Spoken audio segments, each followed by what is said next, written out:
ஜெர்மனியில் சூர்யா அவர்களோட கங்குவா திரைப்படம் பயங்கரமான கலெக்ஷன் வந்து கொடுத்து கொண்டு வருகிறது. ரியலி வந்து இதை யாருமே வந்து எதிர்பார்த்துருக்க மாட்டாங்க. சொல்லப்போனால் வந்து அமரன் அதுக்கப்புறமா கோட் இந்த 2 திரைப்படங்களை விட சூப்பரான பர்ஃபார்மன்ஸ் வந்து பண்ணி கொண்டு வருகிறது அப்படின்னு சொல்லப்படுகிறது. ஸோ அதையும் தாண்டி ரஷ்யாவில் வந்து டாமினேட் வந்து கங்குவா திரைப்படம் பண்ணி கொண்டு வருகிறது. இதை பற்றி ரொம்ப டீட்டெயிலாக தான் பேச போகிறோம். அதாவது கங்குவா திரைப்படம் உலகம் முழுவதும் வந்து நெகட்டிவான விமர்சனங்கள் வந்து பெற்றிருக்கிறது. முக்கியமாக தமிழகத்தில் வந்து நெகட்டிவான விமர்சனங்கள் வந்து பெற்றிருக்கு அப்படிங்கிற குற்றச்சாட்டு வந்து நிறையவே இருந்தது. ஆனால் வந்து இதை பற்றி நிறைய ரிசர்ச் பண்ணும்போது வந்து தமிழகத்தில் மட்டும்தான் கங்குவா திரைப்படம் ரொம்ப மோசமான விமர்சனம் வந்து பெற்றிருந்தது. தெலுங்கில் வந்து கங்குவா திரைப்படம் பயங்கரமான பாசிட்டிவான விமர்சனம். ஈவன் வந்து படம் ரிலீஸ் ஆகி 7 நாட்கள் ஆகியும் வந்து கொண்டாட்டங்கள் வந்து கொண்டாடி கொண்டிருக்கிறார்கள் கங்குவா திரைப்படத்தோட திரையரங்குகளில்.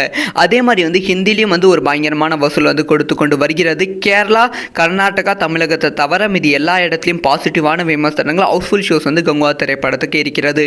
அந்த வகையில் வந்து ரஷ்யாவில் வந்து கங்குவா திரைப்படம் நல்ல பர்ஃபார்மன்ஸ் வந்து பண்ணி கொண்டு வருகிறது அப்படின்னு சொல்லப்படுகிறது. முதல் வாரத்தில் வந்து அமரன் திரைப்படம், கோ திரைப்படமும் வந்து கிட்டத்தட்ட வந்து 7000 டிக்கெட் மட்டும்தான், அதாவது $7,000 மட்டும்தான் வந்து கலெக்ஷன் பண்ணியிருந்தது அப்படிங்கிற ரிப்போர்ட் வந்து கொடுத்துருக்காங்க.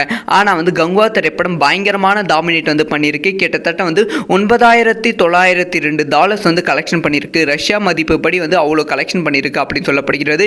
2342 அட்மிஷன், அதாவது டிக்கெட் வந்து சோல்ட் ஆகியிருக்கு அப்படிங்கிற ரிப்போர்ட்டும் வந்து கிடைச்சிருக்கு. இது வந்து கோட் அதுக்கப்புறமா அமரன் இந்த 2 திரைப்படத்தை விட நல்ல பர்ஃபார்மன்ஸ்